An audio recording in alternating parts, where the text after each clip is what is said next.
നമ്മുടെ enforcement directorate കണ്ടെത്തലുണ്ട്. KIIFB masala ബോണ്ടിലൂടെ നേടിയ വിദേശ വായ്പ വകമാറ്റിയത് മുഖ്യമന്ത്രി പിണറായി വിജയന്റെ അറിവോടെ തന്നെയാണ്. അങ്ങനെയാണ് ഇഡിയുടെ റിപ്പോർട്ട്. അന്നത്തെ ധനമന്ത്രി തോമസ് ഐസക്കിന്റെയും കിഫ്ബി സിഇഒയുടെയും പങ്കും ഇഡി എടുത്തു പറഞ്ഞിട്ടുണ്ട്.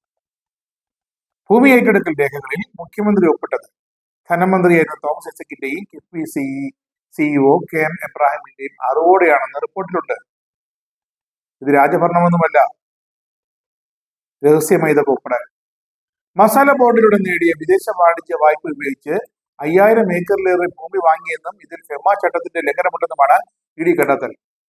ഇത് വായിക്കുന്ന സാധാരണ ജനം ആദ്യം വിശ്വസിച്ചു പോകും മുഖ്യമന്ത്രി 5000 ഏക്കർ സ്ഥലം കുട്ടികൾ.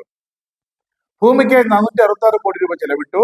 മലയാള മനോരമയ്ക്ക് ചില വാർത്തകൾ ഒറ്റ വരിയിൽ ഒതുക്കുന്നത് ഒരു സ്വഭാവം ഉണ്ടാവുന്നത്. അതുപോലെ ആ റിപ്പോർട്ടിൽ ഒറ്റ വരിയിൽ കുറിച്ചിട്ടുണ്ട്. എന്താണ് ആ തുക ചെലവിട്ടത്? എന്തിനാണ്? ദേശീയപാത, കുടിവെള്ളം, റെയിൽ പദ്ധതികൾക്കായാണ് ഈ ഭൂമി ഏറ്റെടുത്തത്.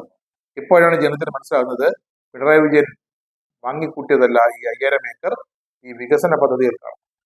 പിന്നെ മസാല ബോണ്ട് വഴി സമാഹരിച്ച പണം അടിസ്ഥാന സൗകര്യ വികസനത്തിന് വിനിയോഗിച്ചത് ചട്ടലംഘനമാണെന്ന് ഇഡി പറയുന്നത്. 2019 ജനുവരിയിൽ മുഖ്യമന്ത്രി നേതൃത്വത്തിൽ ചേർന്ന കിഫ്ബി ബോർഡ് യോഗത്തിലാണ് ഈ നടപടികൾ പൂർത്തിയാക്കാൻ തീരുമാനമെടുത്തത്. അതാണ് അവരുടെ കയ്യിലുള്ള ഏറ്റവും വലിയ തെളിവ്. മുഖ്യമന്ത്രി വിടുന്നില്ല. വിവാദങ്ങൾക്കിടെ കിഫ്ബിയെ പ്രശംസിച്ചും വികസന നേട്ടങ്ങൾ എണ്ണി പറഞ്ഞ മുഖ്യമന്ത്രി പിണറായി വിജയൻ എവിടെയാണ്? ദുബായിൽ നടന്ന പ്രവാസി സംഗമത്തിലാണ് കിഫ്ബിയെ മുഖ്യമന്ത്രി വീണ്ടും പ്രശംസിച്ചത്. കാരണം മടിയിൽ കരമില്ല. ദേശീയപാത വികസനത്തിന് ഭൂമി ഏറ്റെടുത്ത് നൽകാത്തതിന്റെ പിഴ അടച്ചതായതുകൊണ്ട് കിഫ്ബി ഫണ്ട് ഉപയോഗിച്ചാണെന്ന് മുഖ്യമന്ത്രി എടുത്തു പറഞ്ഞു. പിന്നെ മുഖ്യമന്ത്രി പിണറായി വിജയനെയും ധനകാര്യമന്ത്രി തോമസ് ഐസക്കിനെയും മുൻ ധനകാര്യമന്ത്രി തോമസ് ഐസക്കിനെയും വിറപ്പിക്കാനാണ് ഇഡി എന്ന് വിളിപ്പേരുള്ള ഇലക്ഷൻ ഡ്യൂട്ടി നോക്കുന്ന എൻഫോഴ്സ്മെന്റ് ഡയറക്ടറേറ്റ് ഇപ്പോഴത്തെ നീക്കങ്ങൾ.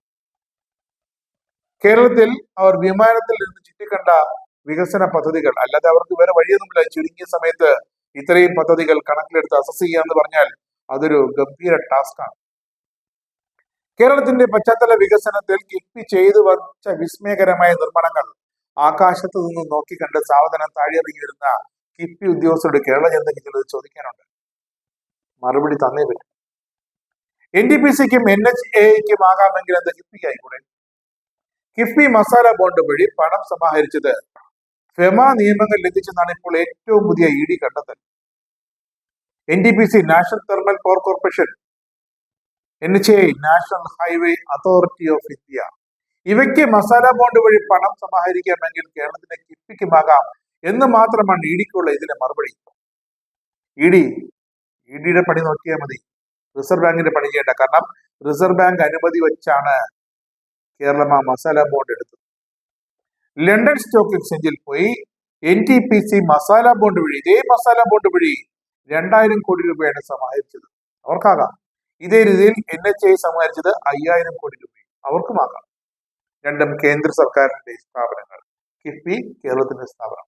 അപ്പോൾ കിഫ്ബിക്ക് NTPCയും NHAIയും പോലെ കിഫ്ബിയുടെ നിയമപരമായി രൂപീകരിച്ച ഒരു ബോഡി, ആ ബോഡി കോർപ്പറേറ്റ് ആണ്. ഒരു വ്യത്യാസമില്ല. അതേ മാതൃകയിൽ ഉണ്ടാക്കിയ ഒരു സ്ഥാപനം തന്നെയാണ്. ആ കോർപ്പറേറ്റിന് മസാല ബോണ്ട് വഴി പണം സമാഹരിക്കാൻ റിസർവ് ബാങ്കിന്റെ NOC മാത്രം മതി. സംസ്ഥാനങ്ങൾ വായ്പ എടുക്കുമ്പോൾ മാത്രമാണ് കേന്ദ്ര സർക്കാരിന്റെ അനുവാദം. ഇത്തരം കോർപ്പറേറ്റുകൾക്ക് കേന്ദ്ര അനുമതി ആവശ്യമില്ല. അവയ്ക്ക് റിസർവ് ബാങ്ക് NOC മാത്രം മതി. ആ നിലയ്ക്കാണ് മസാല ബോണ്ട് വഴി പണം സമാഹരിക്കാൻ ഇന്ത്യയിൽ നിലവിലുള്ള എല്ലാ നിയമങ്ങളും നിബന്ധനകളും കിഫ്ബിയും പാലിച്ച് മുന്നോട്ട് പോയത്. ഒന്നുകൂടി വ്യക്തമാക്കി പറഞ്ഞാൽ മസാല ബോണ്ട് വഴി പണം സമാഹരിക്കാൻ NTPCയും NHAIയും ചെയ്ത കാര്യങ്ങൾ എല്ലാം തന്നെയും ആ യൂഷ്വൽ പ്രൊസീജിയർ കിഫ്ബിയും ചെയ്തിട്ടുണ്ട്.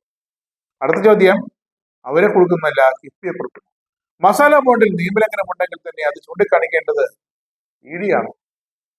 ഫെമ നിയമം അനുസരിച്ചാണ് കിഫ്ബി മസാല ബോണ്ട് ഇറക്കിയത്. റിസർവ് ബാങ്കാണ് ഫെമ നിയമം നടപ്പാക്കുന്നത്. ചട്ടം പരിശോധിച്ചാണ് ഈ റിസർവ് ബാങ്ക് NTPCക്കും NHAIക്കും ഒക്കെ നൽകിയതുപോലെ കിഫ്ബിക്കും മസാല ബോണ്ട് ഇറക്കാൻ NOC നൽകിയത്. അത് വസ്തുതയാണ്. കിഫ്ബി ഫെമ നിയമം ലംഘിച്ചു എന്ന് റിസർവ് ബാങ്ക് ഇതുവരെയും പറഞ്ഞിട്ടില്ല.